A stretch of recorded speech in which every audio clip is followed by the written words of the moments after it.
لیتی ہیں.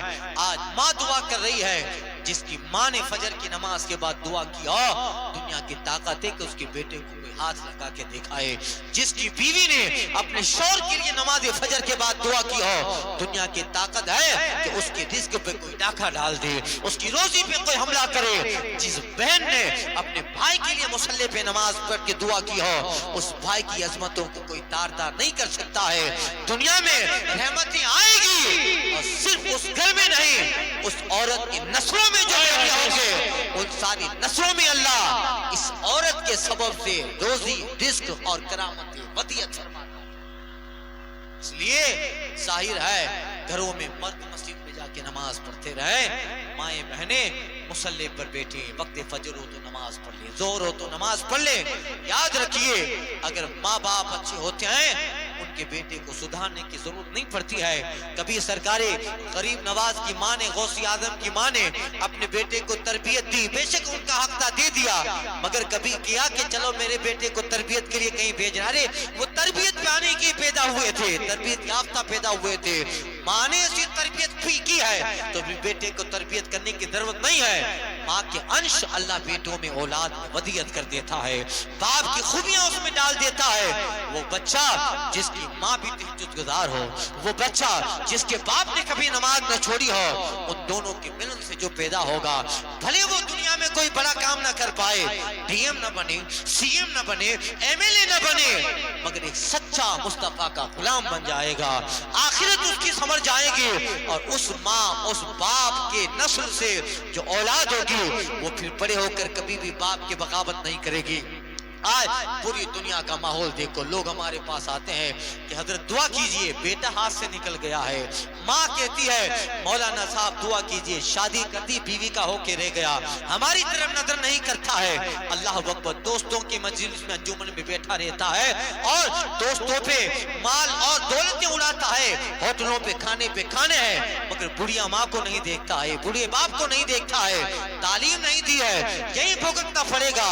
مگر تعلیم اگر بچوں کو اچھی دی ہوتی, اس کو سکھایا ہوتا اور خود بھی تعلیم پہ ہوتے, خود بھی نماز کے پابند ہوتے, ماں بھی فاطمہ زہرا کی سنت ادا کرتی, باپ مولا کائنات کے نقش قدم پہ چلتا, سیرت نبی پہ چلتی, اس کا بیٹا بھلے نہ بنے کوئی دنیا میں اعلیٰ مقام حاصل کرے, مگر وہ کبھی بھی ماں باپ کا باغی نہیں بنے گا.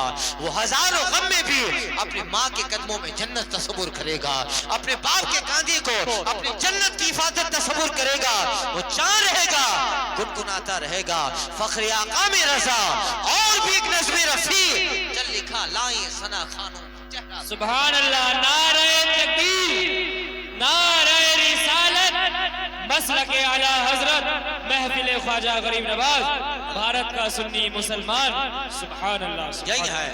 اب ظاہر بات ہے, باپ دارو پیے گا تو بیٹا کیسے باعزید مستامی بنے گا. باپ بلی مٹکا کھیل رہا ہے, جوا کھیل رہا ہے, اور ماں بغیر پردہ کے بازاروں میں گھوم رہی ہے, کھلے بال ہے, اور کوئی غیر محرم دیکھنا نہ دیکھنا کوئی پرواہ نہیں ہے. اس کا بیٹا کیسے ابو بکر شبلی بنے گا, وہاں کیسے جنید بغدادی پیدا ہوگا. جیسی اصل ہے, جیسے جڑ ہوتی ہے نا, ویسے ہی شاخیں نکلا کرتی ہے.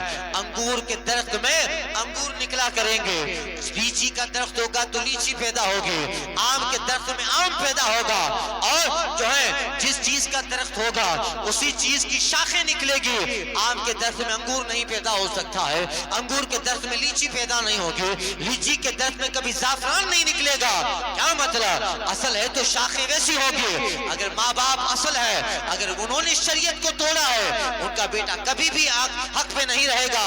ہاں اللہ تعالیٰ چاہے اور توفیق دے دے ایک دکا وہ الگ بات ہے, مگر اصل بہتر ہوگی, جڑ مضبوط ہوگی. ان سے جو بچہ پیدا ہوگا اسے دنیا محبوب الہی کہے گی, اسے دنیا نظام الدین کہے گی, اور ان اخلاق میں پابند شریعت ماں باپ سے جو بچہ پیدا ہوگا وہی دنیا میں زبردست کام کرے گا. زمانہ اسے ہی ہند الولی غریب نواز کے نام سے یاد کرتا تھا. اس لیے آپ بھی سدھر جائیے, آخری دور ہے, आखिरी वक्त है, कल कयामत आ जाने वाली है, कितना वक्त बचा है। और दुनिया में जो हालात बन रहे हैं, आए दिन आप देखते हो कैसे आखिरी दौर है, अब कोई पैगंबर नहीं आने वाला, कोई किताब नहीं आने वाली, कोई नई शरीयत नहीं आने वाली, अब कोई और नबी नहीं आएगा कि उनकी उम्मत आए। हम आखिरी उम्मत है, उम्मतम वसतन लितकुन शुहदा अलन नास व यकून रसूल अलैकुम शहीदा। आखिरी उम्मत अब है, हम हैं, और जिस समाज से जिस दौर से हम गुजर रहे हैं आखिरी दौर है। फिक्र कीजिए, दुनिया 50-70 साल का दुनिया का फलसफा है, कल खत्म हो जाने वाला है, मगर लोगों के दिमाग में ये बात आती नहीं है। दुनिया की 70 साल की जिंदगी के लिए खरबों साल की आखिरत छोड़ देता है, दुनिया के 50 साल की जिंदगी के लिए खरबों साल की आखिरत का सौदा कर लेता है। आइए अपने अंदर इनकलाब पैदा कीजिए। ख्वाजा की सीरत का नमूना यही था, जिस ख्वाजा ने जिंदगी भर कभी तालीमात नबवी के खिलाफ अमल न किया हो, सुन्नत नबी के अमल न किया हो, जिसने एक एक लम्हा मुस्तफा की सीरत पे गुजारा, खुदा के दीन पे गुजारा। 800 साल गुजर गए, मगर आज भी ख्वाजा का मजार जिंदा है, ख्वाजा की अजमतें जिंदा है। और जब तक क़यामत नहीं आएगी, आने वाले वक्त में बेशुमार लोग आए, वो फकीर मोइनुद्दीन चिश्ती जो अजमेर शरीफ में सो रहा है, कैसे सारी दुनिया उनके मदार पे जाती है, कैसे उनके पास जाती है, नहीं जाने चाहिए। तरह तरह के लोग आकर फतवा दिए हैं, वहाबियों देवबंदियों ने क्या कुछ फतवा नहीं दिया। ख्वाजा की बारगाह में नहीं जाना है, उनकी बारगाह में जाने से जो है नेक बुराइयां नामे अमाल में लिखी जाती है। लोग हर जमाने में आते रहे और चाहते रहे इन सुन्नियों और इन भोले भाले मुसलमानों के दिल से ख्वाजा की अजमतें निकाल दी जाए। ये क्यों जाता है और बेबांगे दहल चला जाता है, और बिल्कुल जो है वक्त आता है तो वहां पहुंच जाता है। लोग रोकते हैं, इतने सारे फतवे, इतने सारे रोकने के लिए सभाएं, इतने सारे फतवे हैं, मगर देखो तो हर उर्स ख्वाजा का पिछले उर्स से बारौन होता जा रहा है, पिछले उर्स से बाज़मत होता जा रहा है। हजारों कोशिश करते रहे रोकने की, मगर हर जमाने में ख्वाजा की अजमत का नकीब गुंबद ख्वाजा पर खड़े रहकर आवाज लगाता रहता था, है नूरे खुदा कुफ्र की हरकत पे खंदाज़न, है नूरे खुदा कुफ्र की हरकत पे खंदाज़न, फूकों से ये चराग बुझाया न जाएगा।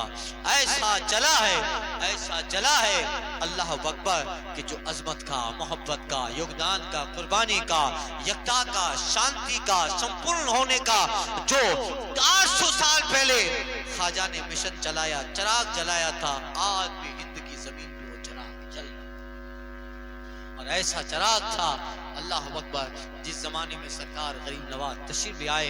लंबी सीरतें आप हजरात सुनते रहते हैं, और जो है हमारे चैनल पे काफ़ी आप हजरात लोग बयानात सुनते हैं। सुनिए पूरे सरकार गरीब नवाज के गुज़िश्ता साल के बयानात में आपके पूरे पीरों का बयान, एक एक घंटा एक एक पीर का बयान है।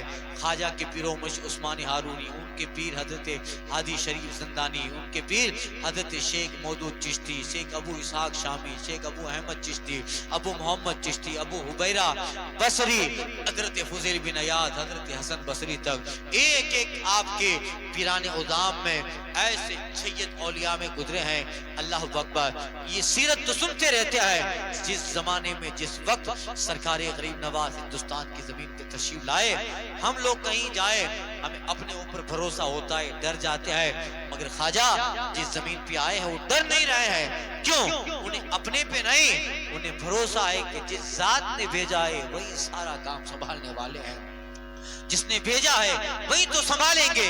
अल्लाह अकबर, और ऐसा संभाला है, सारी जमीन गैरों की है, मगर अल्लाह अकबर जब दीन फैलने लगा, ख्वाजा की अजमत का चराग फैलने लगा, जब देखा कि बहुत सारे लोग हल्के में सरकार गरीब नवाज के मुरीदी में शामिल हो गए, पहला काम सरकार गरीब नवाज ने क्या किया?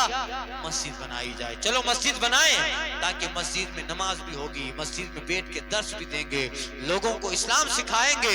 आज भी सरकार गरीब नवाज का जो हौज है, उधर आप जाइए, जहाँ बहुत बड़ा हौज आगे की तरफ है, आज भी ओलिया मस्जिद वहां आपने देखी होगी, शाहजहानी मस्जिद है। शाहजहानी मस्जिद में आप किबले की तरफ खड़े हो जाए और आपके उल्टे हाथ की जो दीवार है, उस दीवार के पीछे एक छोटी मस्जिद है, ओलिया मस्जिद जिसे कहते हैं। पहली मस्जिद वही ख्वाजा ने थामी